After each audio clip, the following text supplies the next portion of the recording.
Good evening. Thank you so much for coming out tonight. My name is Elizabeth Lyon Hall. I'm the director of Polis Institute for Catholic Thought and Culture at Cornell United Religious Work. Polis, which is Latin for hill, aims to develop Catholic thought, culture, and community at Cornell University, enriching students, faculty, staff, and community members of all religious backgrounds. Polis provides a forum for the study of Catholic intellectual and cultural traditions through public lectures like these, seminars, sacred music, community outreach, and more. Tonight, I have the pleasure of welcoming Notre Dame professor David Cloutier to speak on a topic that clearly, based on the number of registrations for this event, strikes a chord with us here at Cornell: luxury. Over the past couple of weeks, I've already had a number of lively exchanges with students, colleagues, and faculty who have noticed our annoyingly oversized posters for this talk and whose thoughts have been piqued by the provocative title, "Why Luxury is a Vice." I'm as eager as you are to find out about Professor Cloutier's claims. So let me just give you a rundown of the game plan for this evening, and then I'll introduce our guest. We'll start tonight with a talk by Professor Cloutier, after which I will invite my colleague at CRW, Dr. Vivek Matthew, to respond and get our question juices flowing with a moderated interview. That will be about 15 minutes. And by then, all of you will have formulated your own questions. So we'll close out with an open Q&A, followed by a reception downstairs. Now for introducing our speaker. David Cloutier is professor of moral theology at the University of Notre Dame, with a concurrent appointment at Notre Dame's Mendoza College of Business, where he is the academic director of the Business Ethics and Society program. He is the author of a number of books, including the award-winning The Vice of Luxury, Economic Excess in a Consumer Age, and Walking God's Earth, The Environment and Catholic Theology. If you don't have time to read one of his great books, you can find his writing in magazines such as Commonweal and America. He also writes a quarterly column on Catholic social ethics and everyday life for U.S. Catholic. His current writing project aims at articulating more fully a Catholic social imaginary for contemporary society beyond partisan divisions. Professor Cloutier also has a life outside of academia. He runs, he sings in church choirs, follows baseball, and served for 8 years as board president of the Common Market, a large consumer food cooperative in Frederick, Maryland. Finally, before we get started, I would like to thank the Nolan School for their generosity in hosting us in this beautiful room, our co-sponsors Chesterton House, Cornell Catholic Community, and the In Lumine Network, and the Lumen Christi Institute, whose support through a grant from the John Templeton Foundation is making this event possible. Please join me in welcoming Professor Cloutier.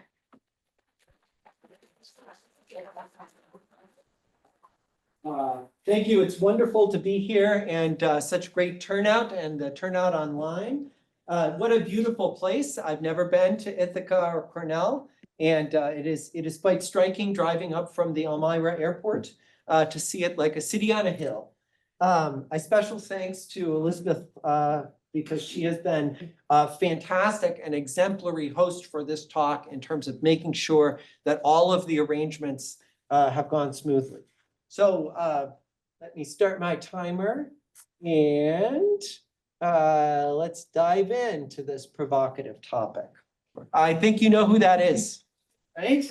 But don't worry, I am not going to talk about the upcoming Super Bowl of celebrity weddings, although it is probably relevant to the topic of my lecture. Actually, I want to talk about Rhode Island. The state recently passed a property tax hike levied on non-primary residences assessed at over $1 million. And the tax was quickly dubbed the Taylor Swift tax, since Swift owns a fancy vacation home in Rhode Island. According to one estimate, which valued the property at around $20 to $22 million, but not counting a recent renovation and expansion, Taylor will have to share about $60,000 to $80,000 of her vast fortune due to the new tax. As economists always say, a tax is applied to things you want less of. Thus, implied in such a tax is a critique of fancy vacation homes. Now, this isn't going to be a lecture about determining the ethics of just taxation either, but such luxury taxes rest on some hazy notion that the goods and services subject to them aren't necessities. that it's fair to tax them and take $80,000 from Taylor in special ways because they aren't really necessary for the ordinary person. But look, forget Taylor Swift, forget Elon Musk. Right? What about us? And what about coffee? I like coffee, but I especially like coffee shops. They're great places, for example, to write lectures. And so back when I was single and living in DC, teaching at the Catholic University of America, I searched out good coffee shops, and the one that was closest to my apartment building was called Phil's Coffee. Phil's slogan, you don't have Phil's here? Probably not. Okay, is 1 cup at a time. They only do elaborate pour overs for each customer. And behind the counter, as you can see, is a dazzling list of dozens of coffee blends from which you can choose. You walk up to your own personal barista, tell him or her what you want, and they get to work handcrafting your personal cup of coffee. The one I had made a big show out of the handcrafting, like it was part of the experience. Right? And after a few minutes, no dashing off, I got my 16-ounce coffee. Phil's in DC has since closed, but they're going strong elsewhere. And online, it looks like a cup of their custom blends with names like Filtered Soul and Ambrosia Coffee of God now cost about $6.20 plus tax. So I like the space for work. I paid the money for the extra coffee and I got a ton done. But do I really need 40 choices of micro-blended coffees?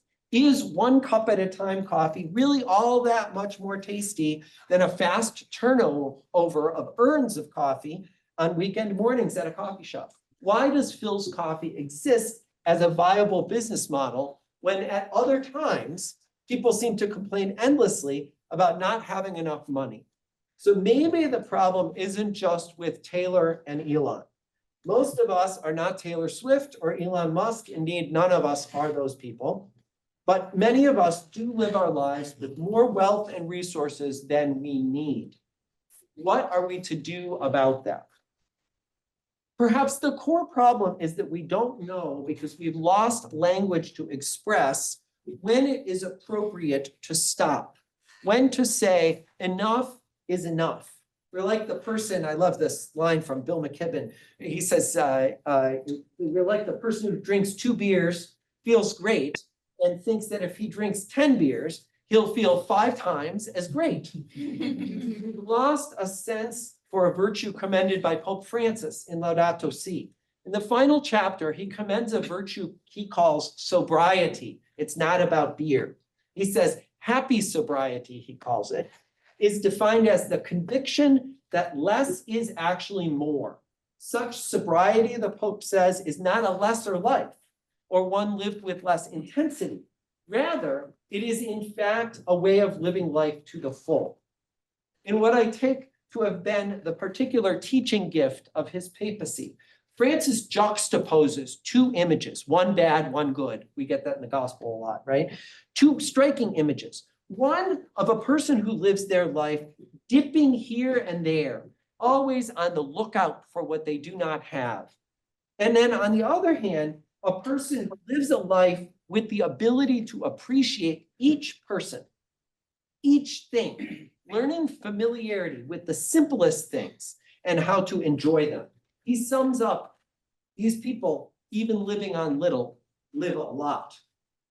So the Pope's words here reflect well the basic claim I want to make and defend in this talk, that economic restraint is an essential component of the Catholic moral vision for good economies. And yet we have lost effective language in moral theology to address it. In particular, we have lost the ability to name the vice of excess in relation to the virtue of restraint, the vice traditionally called luxury. The term luxury has a strange history because for most of its life, at least in Western literature, it was a negative word, much like greed. Yet now it is a ubiquitous advertising slogan. There are reasons why this language of vice fell into neglect, which I will mention briefly in the paper. I go into at much more length in the book. But more importantly, I want to argue for the urgency of the recovery of this language. Pope Francis, like his predecessors, criticizes the narrative of the limitless expansion of our wants. And yet this narrative of limitless expansion is a central and virtually unquestioned element of our social imagination.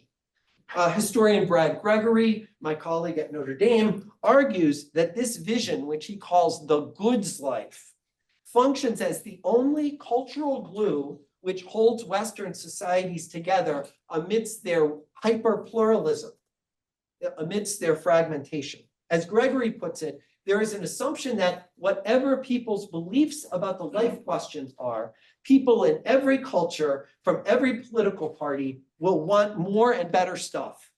And that this endless process is the highway to human happiness for the society. The coastal elites and the rural working class may not agree on much, but perhaps we can all come together to want the latest iPhone. We should be struck by how rarely anyone dares criticize this narrative. In the public square, no candidate dares to touch this, or when they do, there's blowback. So a recent example, you may have seen the blowback that President Trump received when in a meeting about his tariffs, he remarked in his Trumpian way, well, maybe the children will have $2 instead of $30, you know? And maybe the $2 will cost a couple bucks more than they would normally, unquote. Nor in churches are we likely to hear Sunday homilies like the church fathers, homilies that say like St. Basil, in the beauty of your house's ornaments, you put your pride and make idols of them, but God will make refuse of them. Or asking in the homily like St. Ambrose did, quote, what will you tell the judge, you who dress up your house's walls and leave your brother naked, or groom and adorn your car? Oh, he said horse, but I'll say car. Groom and adorn your car while your brother suffers, or throw away food while your brother starves. The naked cries out to you, yet you are perplexed by the choice of marble to clothe your countertops. He said floor. We can say countertops. Yet these are the words of the church fathers. Their target is not our daily bread, but a variety of unnecessary, excessive goods on which we spend time and resources. Many of the people in our congregation openly have cars or homes that would quite evidently be indicted by such preaching. And how scandalous is it that we seem not to be scandalized by this problem? So tonight, I'm going to make three large claims that are necessary for facing this problem. The first is definitional. What exactly constitutes luxury? The inability to name it with clarity can undermine the point right from the start. The second claim explains how a critique of luxury is essential for sustaining the basic principles of Catholic economic ethics. And the final part of the paper is economic. Can a critique of luxury be sustained in the face of the economist objection that luxury is good for the economy? In our brief time tonight, I'll only skim the surface of these questions, but I'll look forward to Q&A where we can elaborate more. So first, definition. What exactly is the classical critique of the vice of luxury? At the most basic level, to call something a vice is to say that it is a disposition that hurts us. Us in terms of each of us who might actually have the vice, and also us in a collective sense. It hurts us somehow as a community. This is the basic structure of the critique in ancient writers beginning in Plato's Republic. Luxury names a disposition which is both degrading to the human person themselves and destructive to the society.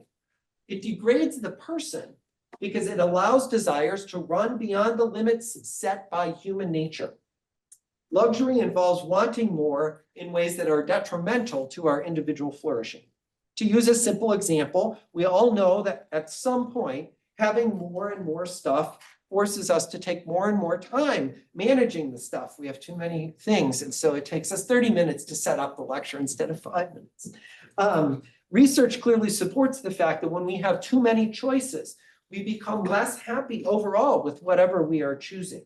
And this is a point made very well by Aquinas 800 years ago when he distinguished between natural wealth and artificial wealth. one of which was essential for the human person, and the other of which was harmful and dangerous. In terms of harming society, luxury divides the social body, especially in the ancient critique, by diverting excess wealth from its more suitable and appropriate purpose, splendid public works that are for the whole society. The few in the ancient society who actually have excess resources must do things with them to build up civic life. For example, they ought to contribute to public baths and not build private swimming pools in their villas. Luxury increases the visibility of inequality, which then produces unnecessary civic conflict, says Plato. The biblical sources, especially in the Old Testament, spin the personal degradation in terms of idolatry. That is, more stuff substitutes for God. In the social division, they spin especially in terms of the neglect of the poor, the widow and the orphan. The very important public work of almsgiving is where people should build up their treasure. In brief, luxury in the prophets draws us away from love of God and love of neighbor by making our possessions more important than this most important commandment. But notice that the classical critique and the biblical critique share the same form. They combine individual debasement, luxury harms us, and social division. Now, the prominence of this critique of luxury has waxed and waned over time. I cover much of this in my book, but for my talk, I only want to focus on a crucial period, crucial crisis in the language in 18th century England. In the emerging capitalist society of that time, there was much concern over luxury, leading to social decay. That is, the critique of luxury was alive and well. But the term became a catch-all for any new social behavior that received criticism. It's kind of a criticism of novelty more than a criticism of luxury. One author of the time uses luxury as a critique of dozens of contemporary social problems. He says luxury is why we have shoddy construction. This is why we have increases in tea drinking. This is why we have debauchery in farm boys. Those are all quotes from, all of those things are due to luxury, right? Thus, literary critic John Sikora, who studied this period very deeply, regards the term as a verbal placebo because it came to cover everything. It really meant nothing. And in a similar way, new economic thinkers like Bernard Mandeville sought to defend luxury on the grounds that this private vice, they said, led to massive public benefit. Mandeville's argument was supported by his definition of luxury. He said luxury was anything that is not immediately necessary to make man subsist as he is as a living creature. Any less rigorous a definition, Mandeville says, and we shan't know where to stop. Of course, once everything beyond bread and water becomes luxury, the term loses its meaning. So Mandeville offers a first glimpse of the claim that any economy, if it wants to be healthy, will promote luxury, thus reversing the traditional view that luxury leads to social division. Even Adam Smith is skeptical of this luxury claim, but we can ask about that in the Q&A if you're interested. So in developing a more contemporary definition out of this tradition, I turned to the work of Scottish political economist at this time, Adam Ferguson. This is because Ferguson astutely bypasses the pitfalls of defining specific objects, like tea drinking, as luxuries. Instead, he focuses on why this overall disposition is ruinous to the human character, he says. The point is not to critique this or that new thing that people are consuming, but rather to identify how people's characters are changing. Ferguson identifies three specific problems that mark the vice: a tendency to shrink from small inconveniences in doing your work, an improper admiration for what he calls paltry distinctions, and then perhaps most importantly, a preference for such trivialities as the principal objects of human life over goods such as friends, countrymen, and humanity as a whole. In all three of these problems, there is some kind of a disposition to disordered priorities. This disordered prioritization of goods is a characteristic of all sorts of sin. What distinguishes the vice of luxury is its overall preoccupation with material distinctions.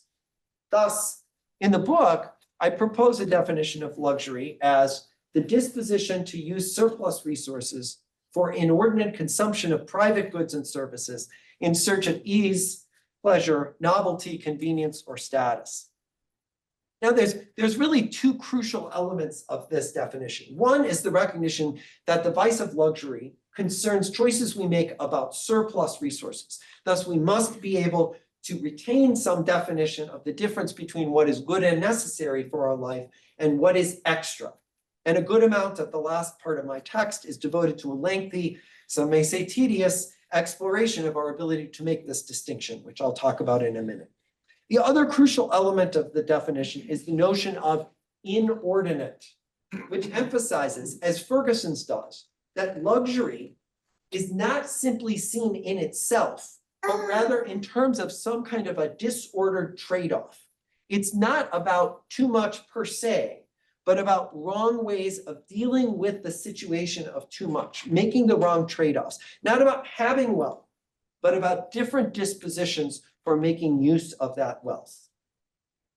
All right, so this definition allows me to move to the second big claim, that identifying the vice of luxury is crucial for Catholic economic ethics because of how it relates to two particular concepts in the Catholic tradition: the universal destination of goods and the sacramentality of the material world. So I'll talk about the universal destination of goods first. How many of you have heard of the universal destination? Yes. It is really the heart of Catholic economic ethics and an idea that people often ignore or even reject. It is the end of the material world. It is the goal of material world. If you ask Catholics, what is the goal of marriage? They have an answer. They also have an answer for what is the goal of property and the material world. But often people don't know this answer very well. So the universal destination of goods is the claim that God made the material world for all people. Thus, private property, which is acceptable, has to be used as a means to this end. It has to be used for the benefit of all. Of course, this all includes oneself and one's immediate dependents. So, according to the Catechism, private property is legitimate for helping each person meet their basic needs and the needs of those in their charge. But that beyond this, it should, quote, allow a natural solidarity to develop between people by communicating property's benefits to others. That is, beyond necessity, the property should somehow communicate benefit to others. Thus, there are two moral claims on our use of material possessions: that it be used to meet our basic needs, that's pretty obvious, and that it be then used in ways that promote larger human solidarity, not for excess pleasures for the self. The Catechism is very clear on this. Now, I find that people are shocked by this notion of universal destination of goods as an overriding principle, which is supposed to subordinate our claims to the use of private property for ourselves. Yet, this principle is bedrock teaching. Francis in Laudato Si calls it, quote, the golden rule of social conduct. And he quotes John Paul II, who calls the universal destination of goods the first principle of the whole ethical and social order. So how does the universal destination of goods relate to luxury? Well, this idea, if we are to put it into practice, clearly requires a delineation between basic necessities and superfluous spending. It does not indicate socialism or communism. It is not socialism or communism. It absolutely accepts private property, but it assumes that right stewardship of private property involves restraint in consumption by the primary owner so that one can make reasonable distinctions between what I and my family need and what would be luxurious, and therefore redirecting those resources to the service of the common good. Some claim this distinction is impossible. Who's to say what is a need and what is not? But in fact, no society exists without making some rough and pretty obvious distinctions. For example, many states don't charge sales tax on food. What is that? Well, that's a recognition that there's some distinction between food and other things that they charge sales tax on. We have food pantries and emergency housing, but we don't have vacation pantries and video game pantries. We're making distinctions all the time between necessities and non-necessities.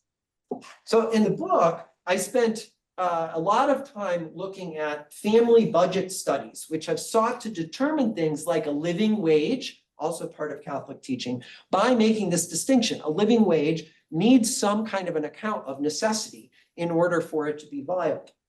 What these family studies ordinarily show, and I wish I could have gone back into the literature, but I'm using the data that I used in my book from 2015. So I'll do a little inflation estimate in a minute. What these studies generally agree on is that a budget needs to provide for 4 key necessities, and then they usually add in a residual for the remaining basket of goods and services. For a family of 4, we can consider the following amounts. Again, there's a bunch of studies behind this. And that comes out to a yearly total of $42,000. And with a little wiggle room, we'll wiggle it up a little bit and we'll do an inflation calculation. We can say, let's just say this. It was easier when I could say it was 50, right? But we got 80.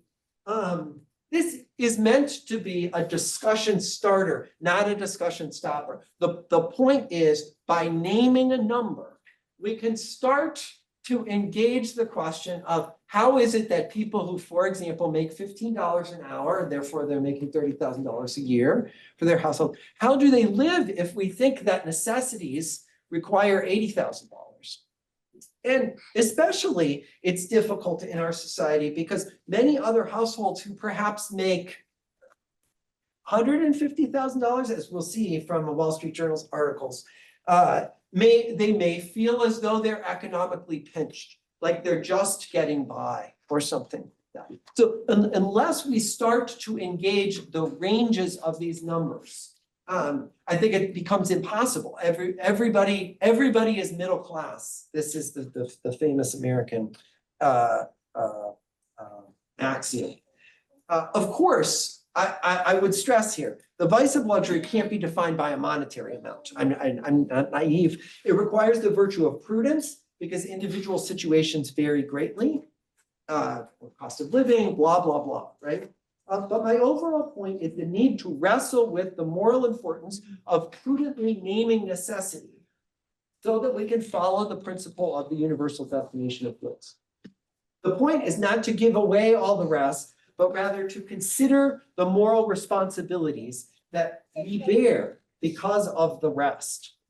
There are moral responsibilities attached to that excess wealth. We can use that excess wealth well or badly, virtuously or viciously. Benedict XVI's insistence of quotas of gratuitousness and communion, even within market transactions, is a crucial example of this. The beauty of charity, the Pope insists, can't be something that happens just outside the market. It has to happen in quotas within market transactions. Thus, my second point for why luxury is essential for Catholic economic ethics, that excess goods, goods that go beyond our daily bread, are meant to have spiritual, sacramental possibilities. Now, talk about sacramentality is simply to say, for Catholics, the material mediates the spiritual. Right? We can use the material to mediate the spiritual. John Paul's theology of the body is a form of this in terms of a theology of human sexuality. How does this relate to luxury? Well, ironically, this basic Catholic truth that the material mediates the spiritual is distorted into idolatry precisely by the contemporary marketing of luxury. Luxury, as advertised to us every day, is an alternative spirituality. In the book, I go into this in great detail. It's fascinating. I'll mention a few quotes. There is an alternative pseudo-sacramental way in which material goods are meant to mediate spiritual goods to us. The literature on luxury branding is filled with claims verging on the spiritual. One group of researchers says that luxury is more than a characteristic or set of attributes. I love this line.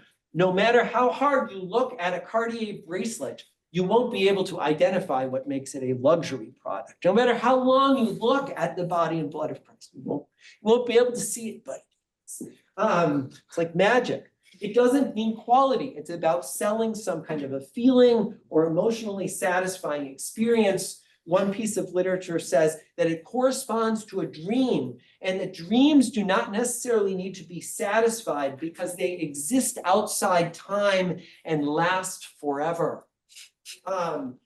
These are clearly spiritual claims. For example, I love to use this ad from Jaguar. The one on the left is from Infinity, and the language there is own the feeling of pure liberation. The truth will set you free. Own the sky, own the heavens, own the sky.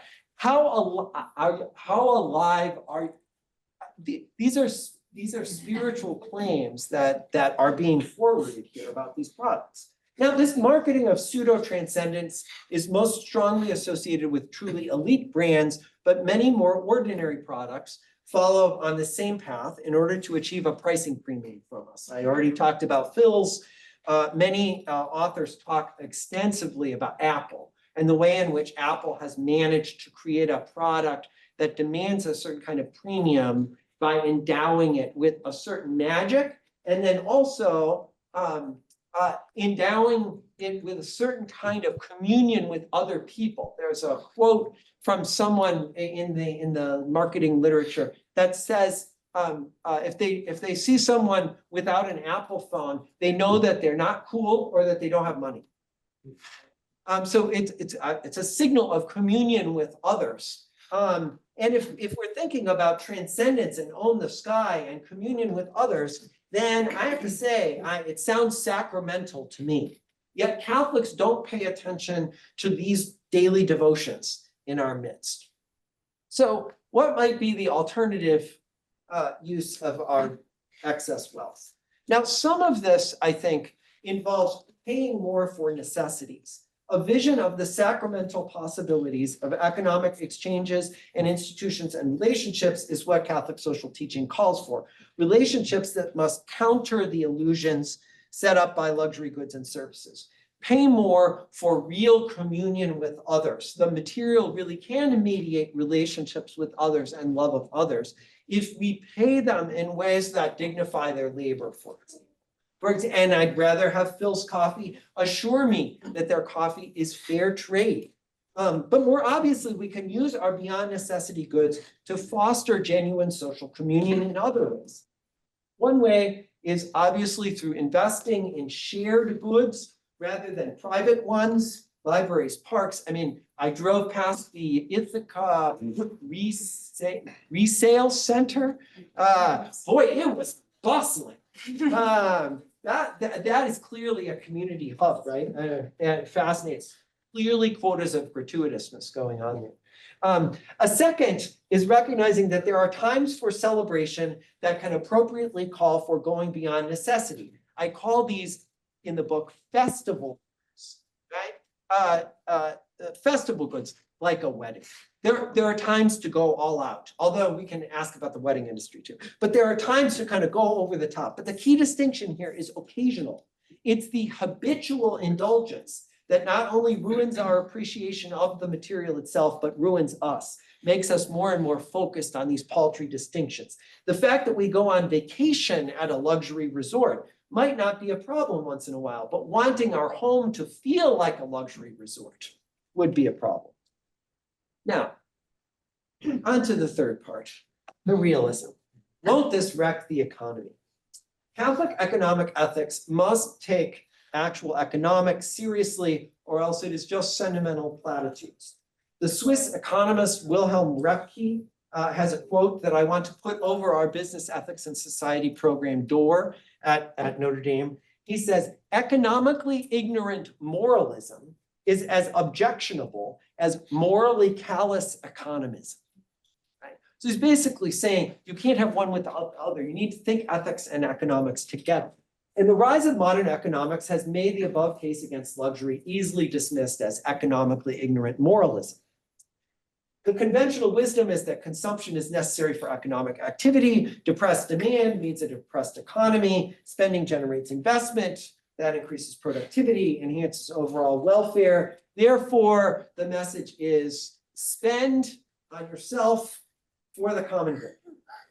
Now, there are two limitations that I want to point out to this basic idea that purely self-interested spending actually generates the common good.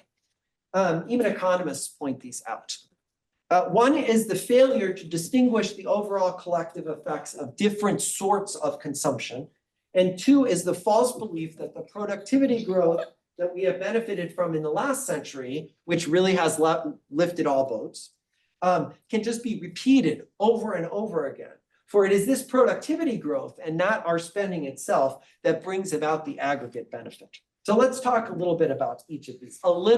These are complex points that could take a whole lecture in themselves. And I'm not an economist. I just try to read this stuff and talk with my colleague who has a PhD in economics and not be engaged in economically ignorant. So first, not all consumption is created equal. It's long been noted that aggregating consumption, that is measuring the health of the economy by just aggregating consumption, can mean increases in spending on bads, not goods. More crime, great. More police, more private security systems. But in terms of luxury, the crucial distinction is a lesser known idea about the positionality of goods and services. For non-positional goods, competitive market logic, in fact, increases the pie overall because it leads to, among other things, productivity increases, which lower the cost of the good for everybody. Moreover, for non-positional goods and services, your own consumption is mostly independent of what others consume. And markets will then reflect an efficient level of production based on actual need, not more, not less. But positional goods are inherently zero-sum. You can produce more houses, but not more houses on the metro line. So housing as a class, kind of, right? You're like, oh, I can build a tall house. Well, kind of. Not in DC, you can't actually build tall houses by the metro lines, but you can produce good schools, but what you can't produce is more of the best schools, at least not as long as universities don't open their doors to like double their enrollments. More of a positional consumption is dependent on what others are consuming. So if others start having kitchens with a given feature, your kitchen cannot help but lose position insofar as kitchens are not just functional, but positional, unless you too upgrade. Although if everyone is just satisfied with their kitchen, then you can be satisfied. What people end up wanting could be described as a kitchen about as nice as others. So your consumption is dependent on others. Examples show there are ways in which goods are not simply positional or non-positional. A kitchen is clearly functional, but it's also positional. Many goods have positional and non-positional elements. But the key point that economists like Fred Hirsch and Cornell's own Robert Frank have made about advanced economies is that they devote a bigger and bigger share of their national income to positional goods. And that the old logic of self-interest producing productivity gains, so there's more bread for everyone, no longer works because there's not more the best kitchen for everyone. Instead, you get more and more spending, which Frank calls expenditure cascades for essentially the same outcome. A kitchen is nice as other people's kitchens.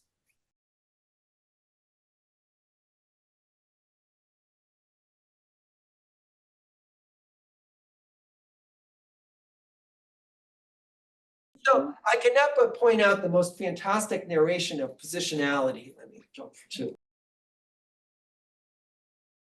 And I'll talk about this in the seminar tomorrow that I'll have some of you in. This New York Times essay about how a trip to Disney World, which was originally animated by Walt Disney's motto that everyone is a VIP. That was it was in all the employment, everyone is a VIP, has become so positionally stratified because of the smartphone, all kinds of line options, premium rides, all kinds of different kinds of tiers and everything like that, that it is a completely different experience for working class families trying to have a trip to Disney World from upper class families. So enough of the example. This point about positional good should help us recognize that the common good in advanced economies might require different sorts of behavior than 19th century scarcity economies. While luxury produced some collective trickle-down benefit when only a few sought luxury, the pursuit produces exactly the conflictual outcome that Plato predicted when conditions of mass affluence apply. That is when positionality becomes a pressing concern for many more of us. As economists always say, circumstances matter for the truth of economic claims. All right, so there's another key reason why we need to pay attention to managing our consumption, the potential end of what economists call productivity growth. Now, there's absolutely no doubt that over the past 200 years, living standards have grown enormously for everyone, and that much of this growth is beneficial. Pope Francis says in Laudato Si, nobody is suggesting a return to the Stone Age, nor am I. But as economist Robert Gordon outlines extensively in his book, The Rise and Fall of American Growth, the productivity growth that we experienced, especially from 1870 to 1970, involved a series of one-time only changes that can't be repeated. This is because productivity growth at a basic level involves being able to produce more necessary goods with less time and labor, thus freeing up that labor for other work. So in 1870, more than half of the country farmed in order to feed the population. Today, less than 1% farms. In 1870, much clothing was made and repaired in-house, which took a lot of time. In 1870, most households did not have running water, and so women especially spent a great deal of time and energy just carrying clean and dirty water around. What Gordon emphasizes is that the scale of these changes that were made possible by electrification, centralized water and heating systems, transportation efficiencies, they were enormous. And as slick as some of our current technology is, it can't do much more than deliver much smaller incremental gains. Now, we can talk about AI in AI. We'll talk about it in a few. Why are these economic nuances so important? In a rapidly growing economy seeking to push out enough bread and washing machines for all, the old invisible hand tail does work to a large extent. Buy the washing machines, they'll get better. Self-interest leads to efficiency, and innovation leads to productivity growth, leads to more washing machines for everyone. But in a slow growth economy, the pie is simply not expanding as fast. And in a positionally driven slow growth economy, even the upper middle class feel poor as their desired housing gets priced higher and higher. So the Wall Street Journal had an article about the Henrys. The Henrys are high earners, not rich yet, with the headline, the six-figure earners who don't feel rich. And the story does try to point out that increasing costs we all deal with about things like daycare and housing, big chunks of money, big increases. And both of those are positional. You know, which daycare do you want for your kids? The best daycare. Oh, okay. And you'll spend. But admits that in this article that there's also lifestyle creep, especially for fast rising professionals who lived a single life on a high salary for a while and didn't save much, and were now getting married and having kids, but who still want the same lifestyle. As economist Fred Hirsch summarizes, as the economy becomes richer and more positional, paradoxically, it becomes harder and harder to carry out the desired redistribution you need to have in order to overcome conflict. Why assume that the only or best way to manage this problem is through redistribution via government transfers? Now, some level of redistribution for the children, the elderly, safety net spending, always necessary, clearly part of Catholic social thought. However, in a world where Acela corridor suburbanites can cry poor and push through a huge SALT tax cut for the upper middle class property taxes, good luck solving our problems through redistribution. We have to call people to elimination of their surplus spending, not merely as discretionary, but as involving virtue and vice. And the point here is that the critique of luxury is not a critique of spending. It's not a critique of wealth. Again, it's a critique of certain kinds of spending, rooted in a disposition to spend in a certain way. It's a matter of how we shape the trade-offs of our excess wealth.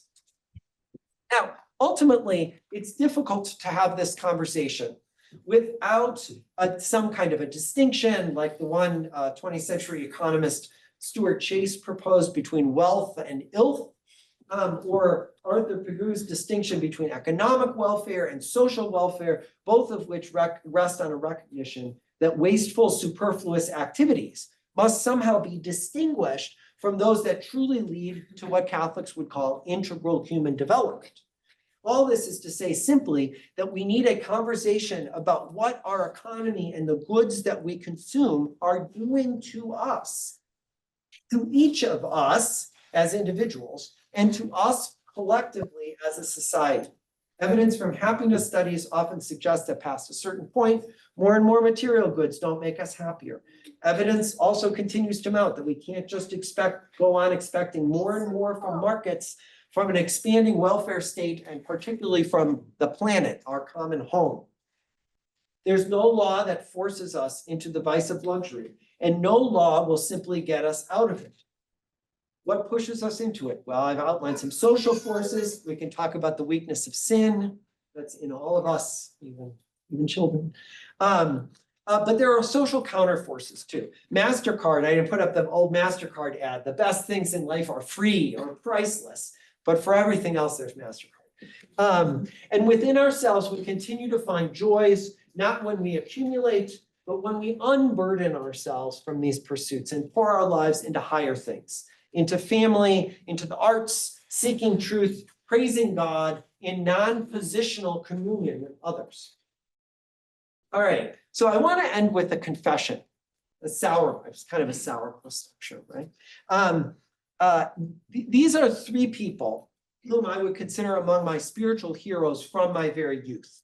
Thomas Merton left a promising and exciting life as a young writer and professor to join the austere Trappists in rural Kentucky. Dorothy Day pursued many different directions in life before meeting her mentor, Peter Morin, and spending the rest of her life living among the poor in the Catholic Worker. And of course, Mother Teresa of Calcutta poured out her life day after day among the poorest people of the earth, tending to them with an intensity and patience that seemed never to fail, and through a great darkness of the soul, as we now know. These three truly followed Jesus's command and left everything. And here's my confession. I don't want to do that. You probably don't want to either. And that's part of the reason why I did this project. The good news of the project is that in order to practice real discipleship, we don't need to literally give away every single one of our possessions, but we can't just wave off all of our riches either with some story about spiritual detachment. Even Christians in the world need to learn how to practice discipleship with their possessions, and that includes disciplining ourselves against the vice of luxury.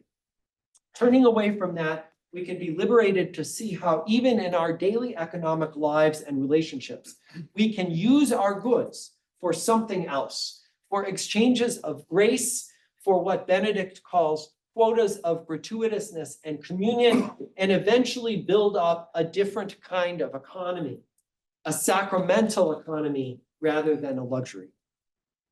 Thank you.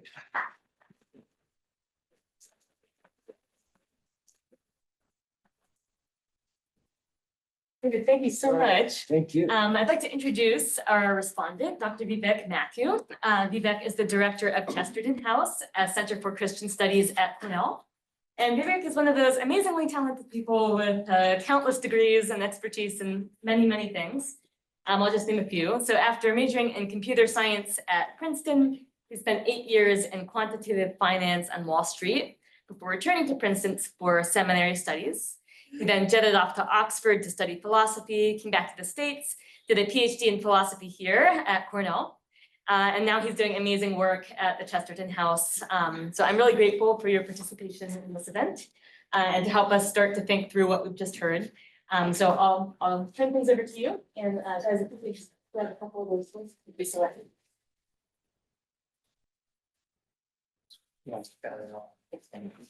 Well, thank you. Thank you to Collis, and thank you, David, for the talk. I'm pretty sure I was asked because, you know, you want to have drama in a talk, you want to find some opposition, a little tension.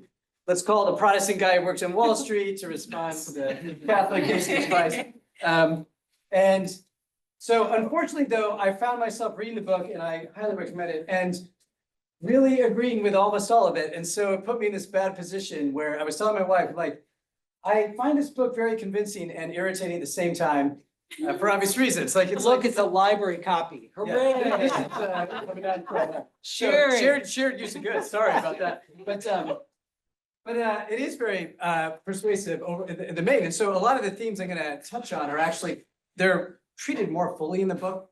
And it's almost like giving you a chance to speak into some extra kind of depth into some of the questions you might have. One of the things I found is most of our standard questions and objections that we'd have, they're pretty well treated in the book at some point or another. And so sometimes I'll try and give you a chance to pull out this. But I will say, as a Protestant in a Catholic space and a friendly Protestant here, we Protestants have a noble tradition of taking, a nugget of a good idea and running with it to a crazy, ridiculous extreme and just going all out and making, a completely nutty world of it. And so things like simplicity, for example, have been really well practiced in many cases and not always with the best of results. And so some of this is kind of coming with it like, hey, you can benefit from our shared experience here. Here's some of the stuff that, in a sense, some mindsets of anti-luxury, let's call it, or some ways of implementing austerity have kind of gone off the rails. Think of it that way. And so here's a few of them. So maybe I should just take one at a time. I'll let you kind of discuss, and then I have about 3 or 4 of them, depending on how much time we have. Right? And can you give me a heads up on time? Yeah, sure, the 15, 20 know. minutes for this part and then we'll. Perfect. Okay. Yeah. So let's start with one about the arts and high culture. I guess that's and appropriate that Collis is run by a Juilliard trained musician. So, when I've hung around with musicians and artists and things like that, it's always interesting that their big events are always like in the Hamptons, there's this classical music festival, or somewhere in Aspen, there's this nice, 4-day Shakespearean like thing. And it's like, there's a very strong connection between arts patronage and wealth. And in fact, that some degree of luxury is usually implicit in these kinds of arts contexts. But one of the ways in which the cost is more than material is that a lot of us who work with students all the time, and we, in a sense, really get invested in their lives, many of them have incredible creative potential, including in the arts. Right. And one of the most tragic things to see year after year is when some of those dreams will be dashed. Right. And many of those dreams are dashed precisely because there's just not enough to support them. Patronage culture, that kind of arts kind of world. And in a way, it kind of seems like we need more. Like, if anything, we need more of that, not less. Now, I do think David has interesting kind of points where it's like, it's not about stop spending with the luxury. It's actually spending for common and shared goods. But the problem with a lot of these arts things is it's shared by a pretty kind of elite set of people out in Northampton. And everybody else is not really at that concert series.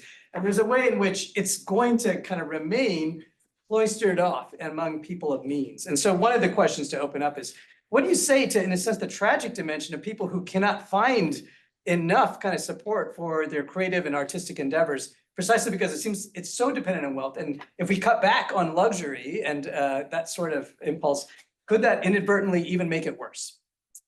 Yeah, I mean, this is a fantastic question. I mean, there's 2 ways to think about this. First, as a working class kid from Chicago, my father benefited. I benefited enormously from growing up in Chicago. I could go to the Art Institute because my parents actually went to the CSO, even though neither one of them had gone to college. And let's get the Chicago Symphony. And there are ways in which it doesn't have to be the Hamptons where the fine arts are being supported. There are obviously patrons of the fine arts and the high arts who are using that patronage for the common good. That is to say, essentially, most of these orchestras, I believe now, are essentially heavily subsidized by donors, right? So the fact that you can still buy $49 tickets to the orchestra and they have subsidized ticketing often for certain populations and that kind of thing is actually an example of using your goods, using your access goods for the common good by supporting the arts. But I would want to also add, the other way to answer this is, the consumption of high culture can actually, be a detriment to folk, what we might call folk culture. So perhaps the tragedy is that more people don't just play the fiddle in their cabin, the way Pa in Little House on the Prairie did. That is what people did was they got together and there were people with rudimentary instruments and they made music together in the community. And to what extent does elite fine arts patronage end up drawing out that energy such that there's not the folk arts culture that we once had. But in any case, if the wealthy person says, I'm going to buy season tickets to the symphony and give a donation so that they can continue to have balcony seats that are more affordable, that's great. It's the swimming pool in their backyard that I am totally coming for. I mean, so there's a little laugh, but the first things to come for are clearly the things that are like the things in the church fathers that I quoted at the beginning. Clearly private goods that are accumulated that are not necessary. And maybe that's a good place to open a different line of kind of question around the private goods. So I guess the moral logic of that sort of luxury critical framework tends to demote the private interior experience because we're always looking to make sure there's a shared common experience, right? So one of the things is that if you have to justify your consumption with respect to always looking to what's the common good here, what's the shared good here, and if you didn't have any other limiting principles to like keep that from relentlessly shaving away at everything you do, one question is, do we threaten a kind of tyrannical usurping of the private and interior kinds of goods and experiences? And here, what I'm thinking of is places where, you think of, if anyone's seen like the movie The Lives of Others or something like that, where there are private worlds, which are in fact, really part of humane existence, that there is some dimension which you want to allow for the development and even perhaps occasional luxury spending, which maybe fits within your framework. But is there a way you can find room for that without being like, everything has to be justified in terms of? Yeah. So in the book, I have 4 categories for spending beyond necessities: shared goods, festival goods, I mentioned those in the talk, vocational goods, which one of your other questions goes to that, but it's goods obviously that make it possible for you to live out some kind of a vocation, like a nice violin or a nice instrument if you're a professional musician. And then the last category was self-actualization goods. Okay, so you're probably gonna think, he wimped out. That's the wimped out category. No, you know what it is? It's my music collection. So God has humbled me because what I was absolutely the most passionate about in my teens and 20s was music, popular music. And I assembled a collection of records and 45s and CDs that is awesome. And part of what was awesome about it was if anyone was like, oh, I've not heard that song in a long time, I'm like, I can play it for you when you come over. I have it. Yet you're all sitting there thinking God has humbled him because now everyone has a music collection that's much better than all the CDs and music that I got. And I'm like, was that luxury? And I'll admit I have too much. I mean, you do the purges, you go to the used record store and be like, okay, that's too much. But what I was hanging on to there is I cannot imagine my soul without music. Right? And the music that was communicated through these media that I also shared with other people. Yeah, I know I'm getting dangerously close to luxury consumption there, right? But there's something about the interiority point that you're pointing out that I want to say, okay, there's room for saying in my life, this is a source of transcendence. Now, maybe the source of transcendence is the private swimming pool, and then I'm out of luck. But you should restrain that. I mean, all I wanted to do was recognize your objection there and say, yeah, there are ways in which in which, acquiring books and listening to music can enrich you, and that it's not about luxury, and you can then get into thinking about, do you want the things because it's actually nourishing your soul, or because you have some kind of collecting problem? Right? You would have to use prudence for those kinds of things.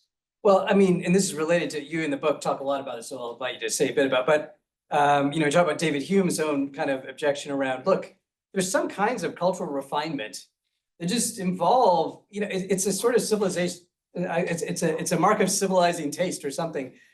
And what I guess the worry is that people who try to really clamp down on this stuff tend to be kind of joyless, right? There's a sort of like a way in which it gets to be a little bit of a, oh man, there's like you sort of bring it all down. And now I actually don't think your view entails that, but I'm like, it'd be interesting to help you, like the audience understand, like, Sure. How do you get around that? Well, I think that Francis quote that I started out with early in the talk about happy sobriety, living on little, they live a lot, they appreciate small things, and they pay attention to people.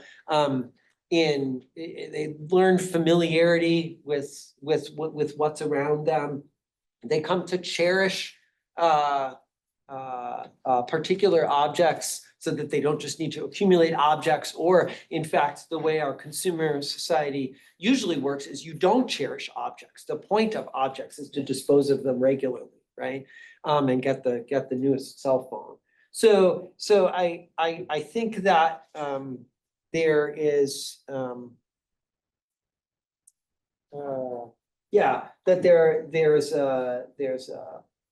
there's a value there, I guess I would say.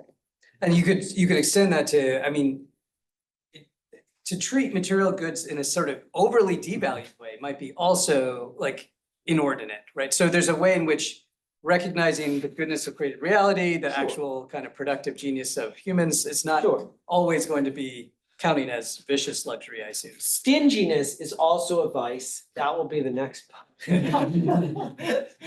And probably the book I need more, given my own kind of formation.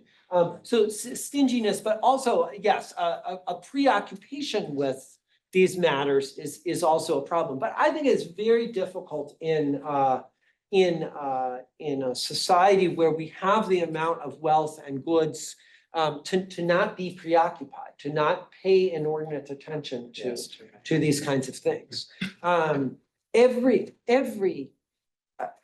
Okay, so South Bend has a tiny airport, but Elmira has a really tiny airport, as you probably all know, but it has really fancy restrooms.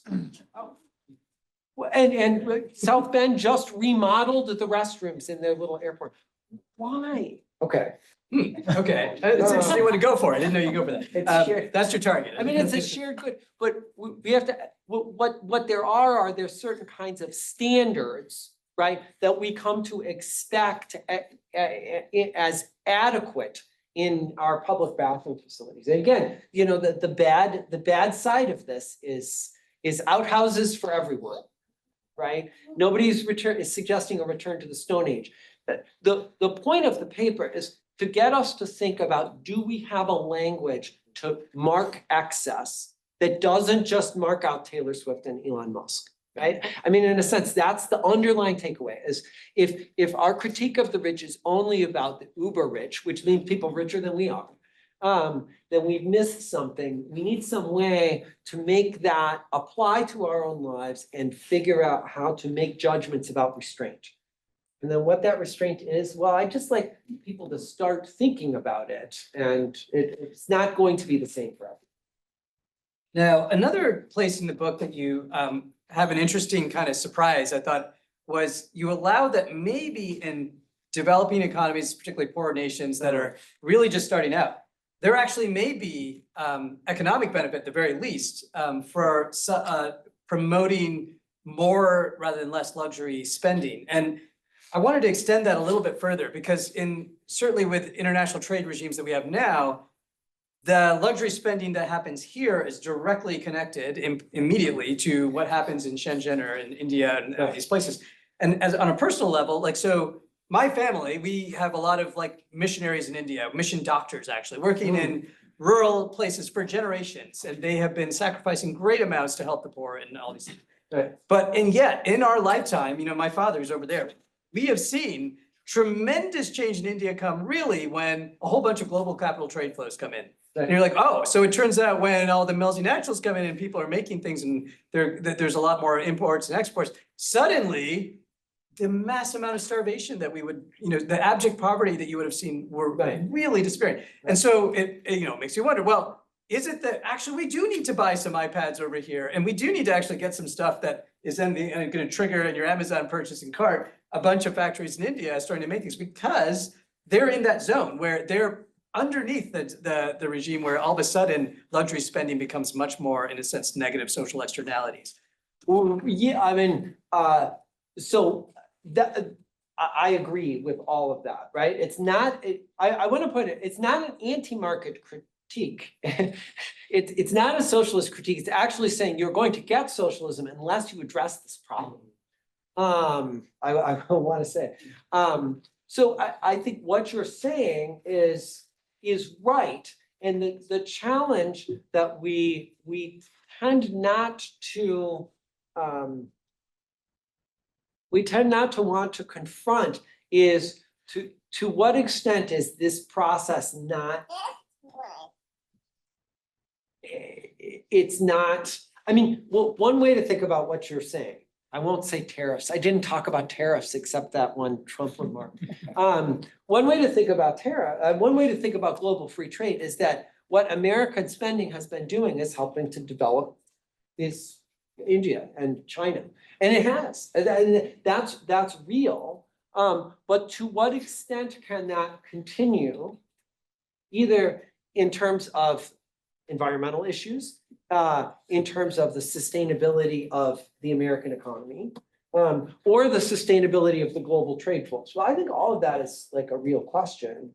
And so the question is to think again about what the spending is doing to the society, right? What kind of social bonds are being constructed by the spending, right? And to get into the complex global economy, I mean, to be fair, the complex global economy is a major difficulty for this because the truth of the outcome that you're describing in the aggregate is unassailable.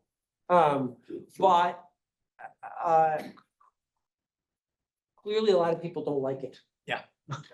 It's I mean, without its cost, yeah. And part of the cost is trying to figure out how globalization has benefited people in the United States in the aggregate and made it possible for many people to have a higher lifestyle than they might otherwise have had, but took some segment of American society and basically took their livelihood away, right? And what are you going to do about the social conflict that generates? And it generates it because we're in it. Yes. So. Yeah, okay, and my last question for now, I wanted to raise this question about positional goods that you mentioned for a particular case. So, again, I probably shouldn't do this in a room full of Catholics as a Protestant, but Aquinas does have this interesting discussion on states of life. And states of life for Aquinas, as I understand it, it's like, he kind of recognizes there's different vocations and they're going to entail different, needs, including different material needs. And so in particular, if I remember right, there's something about the rulers and so he's quite comfortable with, elites and rulers being around. They may need to maintain a standard of living that's socially appropriate. And I think he references Aristotle. It's like, look, we're social creatures. We need to work within these groupings. And so some amount of I guess what for him would be positional goods would be kind of not just like permissible, but maybe even required for that kind of role. And so there must be some room or some contextual wiggle room or something like that, or what's your... So certainly the fact that I have a laptop computer or that I have a lot of books that I do actually use is important. It doesn't count as luxury. If you think back to the definition, those are needs. Now, what are you justifying? Those are needs that enable me to fulfill the work that I have to do. Now, where do you draw the line? Now, I grew up in working class ethnic Chicago. I went to Carleton where nobody dressed up. I mean, like, it was just the non-dress up culture, that maybe Cornell's probably not like this based on what I walked around today, but parts of Cornell might be like it. Anyway, I don't know what it's like in the finance world. I now hear from Notre Dame students that they are told what kinds of clothes they have, Oh, yeah. clothes they have to wear to show up in, and this is not just like, look presentable. That would have been my father's line, look presentable. Okay, but it's not look presentable, right? It's a lot more than that. So are those equivalent to Aquinas's vocational goods? Like, I actually you need suspect to no. well, I suspect no, and part of the difficulty is that part of the difficulty to press on this a little bit, that's part of how people who do not have access either to the information or the basic income to acquire those high status impression goods. That is the things you need to be able to walk in and present yourself on Wall Street or something like that. If you just don't have the goods in your family to be able to afford those, or you don't have the network to be able to know exactly what those are, what you're shut out, right? Yeah. Is that just? It seems problematic. Maybe a more so. defensible version would be, equivalent, I'm trying to think, would be, look, a lot of public roles, you have to host people in your home, a lot. And Right, so you need spacious homes, you need sort of more, hosting capacity and a nicer space. But that would be, hopefully to your point, it's like, it's Yeah. somewhat shared, like Shared. it's a somewhat shared consumption. not sure. just- I have a colleague who invites a whole bunch of people with their kids over to his house for a lot of the Notre Dame games, a lot of the football games, to watch. And he has a big atrium living room with a big screen, and it's like a multi-level patio, and there's a pool in his backyard. Oh my gosh, he's gonna hear this talk. And he's gonna be like, but he opens his home all the time to plenty of families who don't have pools in their backyard. And so he does use that private residence more like a shared good. So it's a step in the right. I will speak up in defense of pools, not necessarily here, but my wife's family in Texas, they have lots of kids, and boy, if it's a hot summer in Texas, if you don't have a pool, it's a long summer. So, We had a pool on Rutherford Street in Chicago. You blew it up with your air, right? so how long do we have until, we'll open it up for general questions. I do want to hold up the book. It really is a well worth the read, so if you have a chance. And there is a paperback, if any of you are thinking, oh my gosh, Oh, so we're, University Press hardcover. And we'll have like 10 to 15 minutes of Q&A. Oh, okay, so we have about 10 to 15 minutes now, and Sure, should we sure. just call in folks and if you could speak up really loud so everybody could hear, so open floor, yes, over there, Doug. Concept I hear talked about a lot with respect to your wealth and stewardship.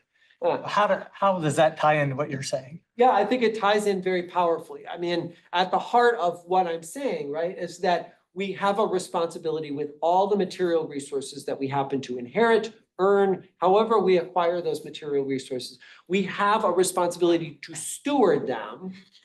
And the danger is to think, stewardship means that I need to give to my church, which is good. I'm for giving to your church. But then we do a little stewardship, and then we say, and now I get to use the rest for myself, right? And there's no line in the catechism. There's no line in Catholic social teaching that says, oh, then you get to use it all for yourself.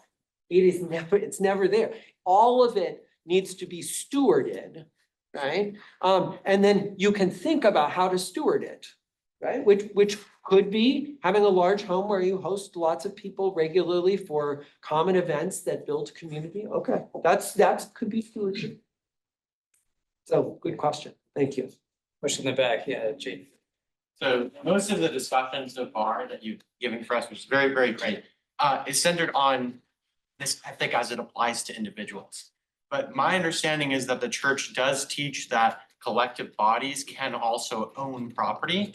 And so I wonder how much you've wrestled with that, the ethic of being kind of this particular ethic as it applies to those collective bodies, and specifically whether or not that interacts with your earlier like distinction on really wanting to make sure this doesn't devolve into some kind of socialism or communism. I just wonder what your takes are on that. Sure, there are two questions there. I just want to make sure I miss a connection between the end of your question and the collective bodies that own wells. Yeah, so yeah, I mean, and specific, I guess the last part, I'm just to explain it is like, I could imagine someone, if your argument does apply to collective bodies, then I think it would be really easy for someone that has a particular friendly disposition towards certain ideologies to use this kind of ethic to promote certain governmental policies that you'd probably disagree with, if it does apply to governmental bodies or to collective bodies in general. So clearly Catholic social teaching does suggest that the state, generally not the state of New York, but the state has a responsibility for the common good.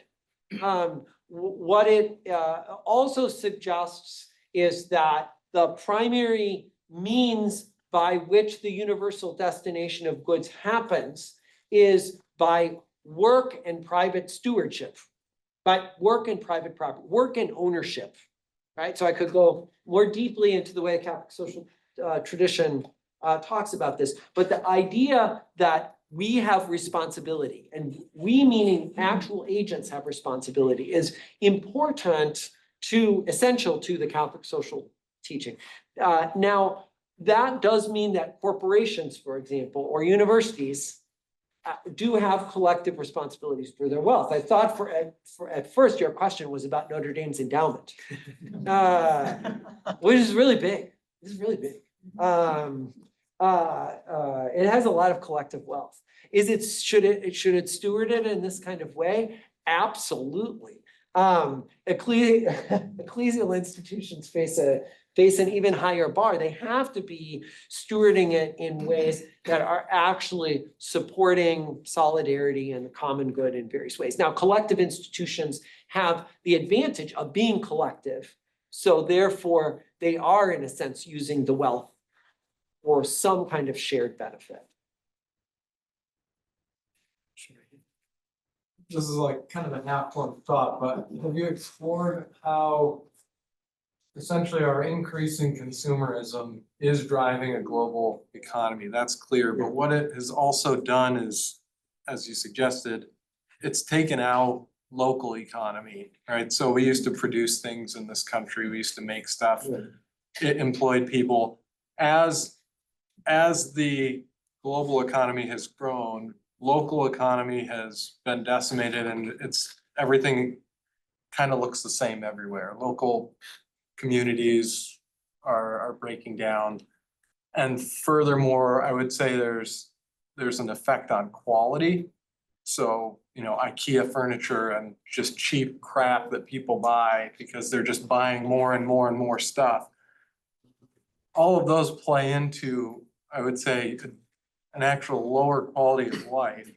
If people would view spending more on less. Yeah. Have you wrestled with that, like quality, buying one really nice thing versus buying a lot of crappy things to support a global? Yeah, yes, I think that's actually a huge example. I won't pick on IKEA, but your example, before I got married, the one like nice piece of furniture I decided to buy, because I've been sleeping on a futon and I had the grad student life, and finally got to a place where I'm like, I'm gonna get myself a real bed. And I got a bed that was handcrafted at some place in North Carolina, right? And it was pretty simple, but it was definitely more costly than going to IKEA or something like that. It had the guy's signature. I mean, I still have it. Obviously, it had the guy's signature on it. He's presumably like an artist. I thought that was good. I mean, I thought that was doing some of the things that I was saying in the talk, in part because what I was clearly doing was I was clearly depriving there were other things that I could have gotten by cheaping out on the bed. I mean, another way to think about the point that I was making about advanced economies versus, developing economies where there's still scarcity of necessities, you still need to make more washing machines, is that when you still need to make more washing machines, making the washing machines cheaper is an achievement. That's a good, right? But when when everybody has a washing machine,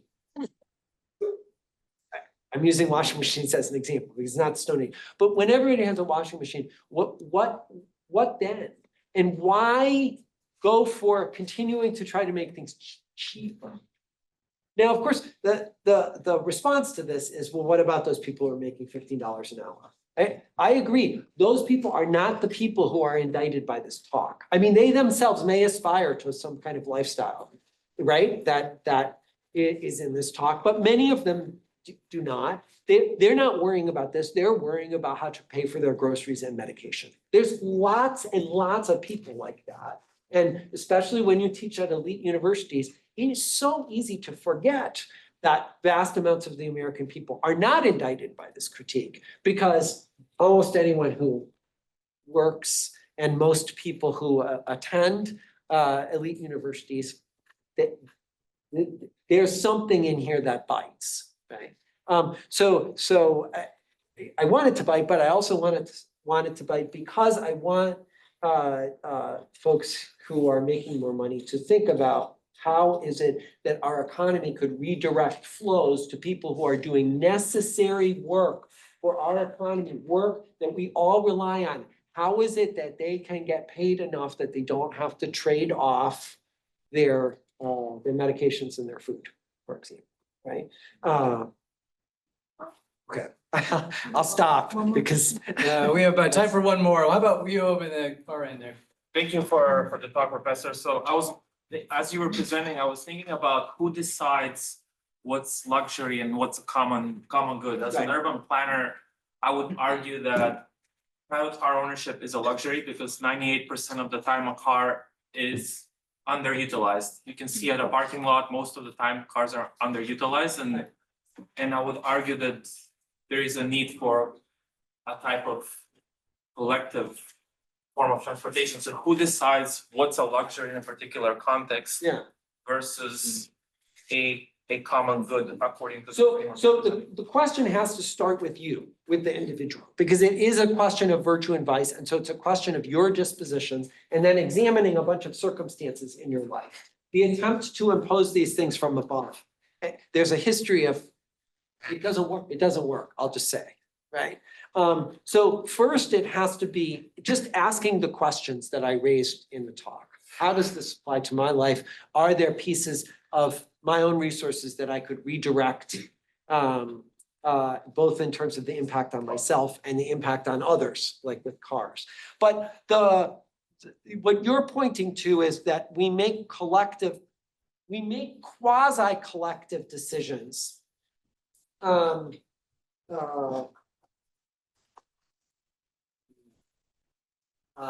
one decided to make us a car-centered society. I mean, no one ever sat down in the legislature and debated, are we going to be a car-dependent society or not? Now, we can all get into how did GM tear up the trolley lines and impose buses and things like that. But let's face it, if you look at the rise of the automobile in the United States, it's because it's convenient. Looks so convenient. It's the same thing that happened with the smartphone.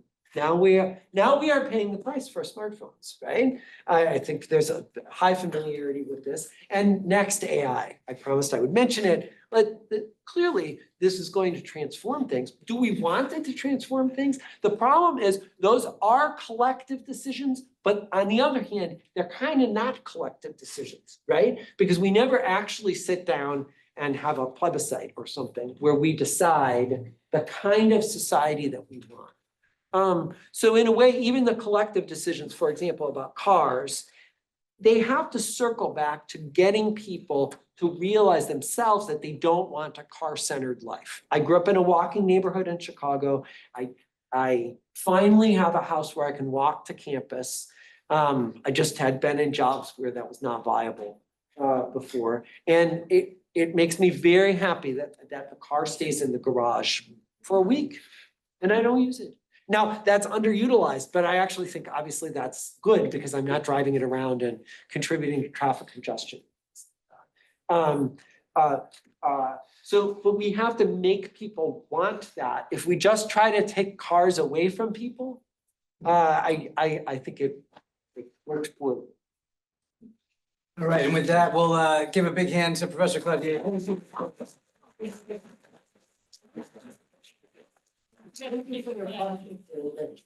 So I know that we have some problem sets to do, some homework, etc. So I'm going to bring a formal end to this part of the evening. I do want to let you know though that if these topics interest you, Professor Cloutier will be leading a seminar tomorrow, Seeking Good Goods, on the moral responsibilities of consumers and businesses in the market economy. That's at 1:15 p.m. in Annabelle Taylor Hall, room 114. And you can find information about that on the Polis website, polisinstitute.org.